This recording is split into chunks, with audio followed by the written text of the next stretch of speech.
Hello, welcome back to Petrol Blog's Rubbish YouTube channel. Viewers of a certain age, you'll remember those public information films. Someone which Charlie the cat, was it Charlie? Charlie said? I never remember the name of the boy who starred with Charlie. It was a cartoon character. He had very curly hair, if I remember rightly, but I don't think we ever got to know the name of the boy. But the cat was obviously called Charlie. Along the same sort of time as that, maybe a bit earlier, there were a series of public information films on the TV, and they would warn you of dangers if you were a kid. So there'd be things like you mustn't throw a frisbee near an electricity substation, you mustn't go fishing near power lines, you mustn't fly a kite near power lines. Basic information to keep us safe. They must have worked because I'm still alive. I have a fear of throwing frisbees anywhere near a power station, and I never took up fishing because I always worried that I'd end up being electrocuted by wires overhead. So well done, public information films, you did the trick. I don't even know why I've gone down this route, but this is very much a public information film to say that don't be an idiot like me. And Charlie says, check the size of your battery, because all of these cars' electrical problems have been solved by a new battery. I kid you not.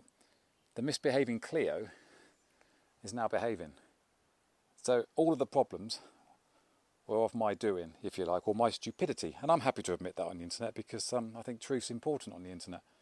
And no false jeopardy here. So if you remember, she arrived with a head gasket problem. I'm denied about doing a head gasket. We decided to do it in the end because it's a Clio Baccara, and why wouldn't you? And but she still returned with the electrical problems.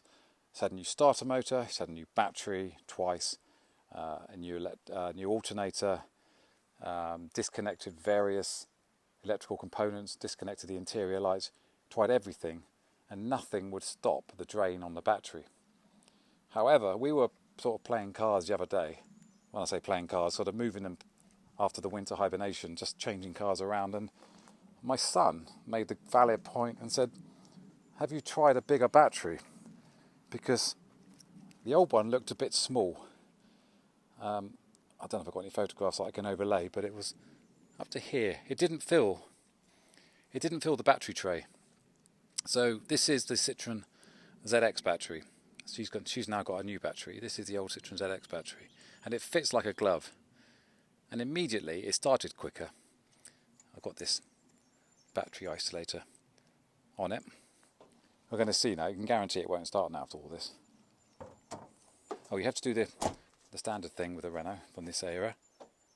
Lock it, unlock it, and then you've got, I think, about 30 seconds to start it up. So, in the old days, it would start with a full battery, but it would never start sort of 5 seconds afterwards, 5 minutes after. You could leave it overnight and it wouldn't start, even after a 4-hour drive. See what happens now. Look at the focus is going a bit weird. Let's see if I can focus in on there. There you go. Success. We have success. We don't have a lot of fuel, but we have success. Now the difference was, I mean, that's quite normal because, like I say, you could have a full battery and you'd come down and think all the problems are solved.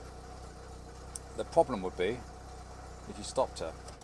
So let's say you disappeared off to get some French bread and some cigarettes, because that's what you do. So you'd lock the car up. You return to the car after loading up your door bins with French bread, and it wouldn't start. Whereas now, keeping everything crossed,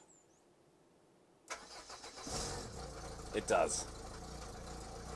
Which is remarkable, and that's not a word I've used for a long time.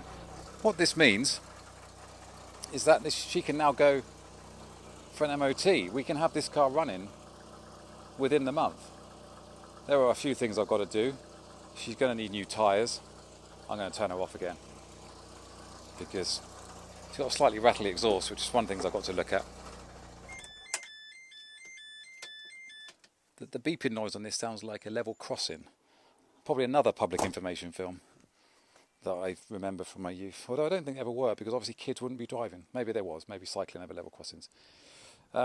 Things to do.